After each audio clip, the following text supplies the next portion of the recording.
السلام عليكم ورحمه الله وبركاته. ازيكم يا حبايبي، عاملين ايه؟ النهارده ان شاء الله رابع يوم في دوره الكتاكيت معانا. طبعا يا حبايبي بصوا، ده بقيه العلف اللي هم كلوه امبارح، ان انا كنت حاطاه لهم. انا كنت حاطه لهم لحد هنا عشان قلت لكم بس عايزاه يوصل لحد يعني مملاش قوي العلافه علشان ما يسيبوهوش او علشان يقدروا يسحبوا منه. بس هم ما شاء الله هم دول الحبه اللي فاضلين في العلافه، بس حتى من جوه مفضيينها، فهم كده معناها ان هم ما شاء الله بيسحبوا حلو. ده اللي انا حطاه قدامكم امبارح. طيب هنبتدي النهارده نسمي الله ونحط تالت يوم للمضاد الحيوي. احنا استقبلنا اول يوم على معلقه عسل، وبعدين يومين مضاد حيوي، وده تالت يوم، ويبقى كده فاضل بكره باذن الله. كده حطينا سنتي وفاضل معانا سنتي لبكره، وهحط عليه لتر الميه.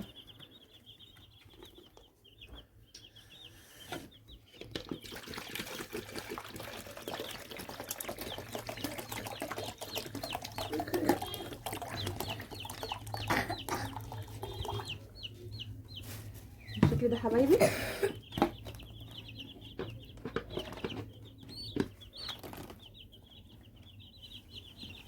كده احطها لهم هنا عشان يشربوا.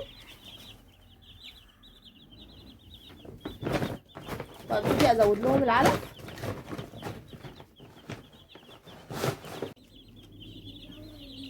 دلوقتي يا حبايبي هنزود بس العلف، انا مش هشيل العلف اللي قدامهم عشان هو لسه محطوط من امبارح بس. وكمان عايزه اعودهم ان هم يسحبوا اللي قدامهم، مش اول ما يكرفوا طعمه او يسيبوه اغيره.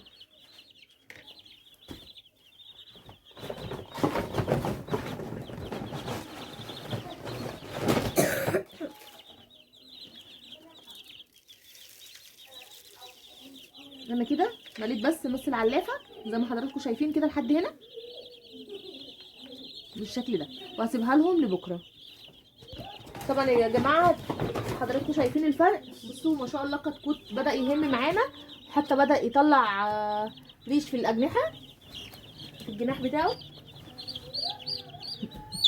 بالشكل ده.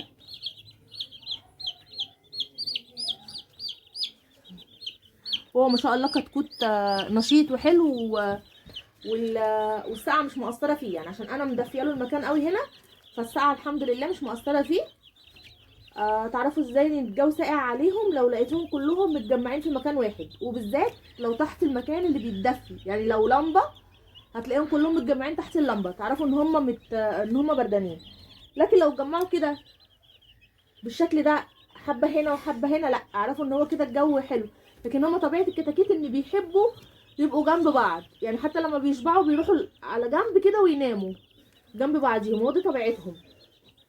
فياريت يا جماعه لو عجبتكم الحلقه بتاعت النهارده فعلوا زر الجرس واشتركوا في القناه عشان يوصلكم كل جديد.